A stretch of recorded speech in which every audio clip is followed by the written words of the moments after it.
বাংলাদেশ সহ বিশ্বের সকল মানুষেরাই জানতে চান বিশ্বের মধ্যে সবচেয়ে দামি মুদ্রা কোন দেশের। পৃথিবীর মধ্যে সবচেয়ে দামি মুদ্রা হচ্ছে কুয়েতি দিনার। মধ্যপ্রাচ্যের দেশ কুয়েত 17,818 কিলোমিটারের দেশ কুয়েত।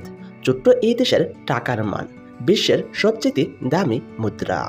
কুয়েতের এক দিনার সমান বাংলাদেশি টাকায় 390 টাকা 60 পয়সা।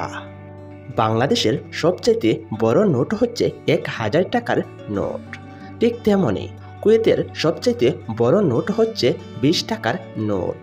কুয়েতের টাকা বিশ্বের মধ্যে দামি মুদ্রা হওয়ার মূল কারণ হচ্ছে তাদের ভূখণ্ডেই প্রচুর পরিমাণে তেল সম্পদ রয়েছে।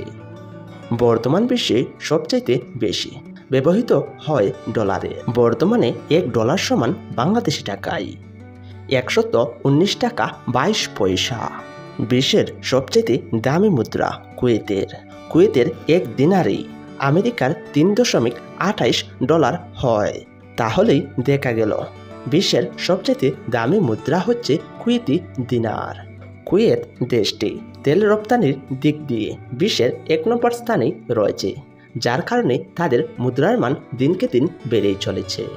সুপ্রিয় দর্শক, আপনারা যদি এই রকম বিশ্বের জানা অজানা সকল তথ্য সম্পর্কেই জানতে চান, তাহলে অবশ্যই প্রবাসী পয় চ্যানেলটি সাবস্ক্রাইব করে রাখবেন।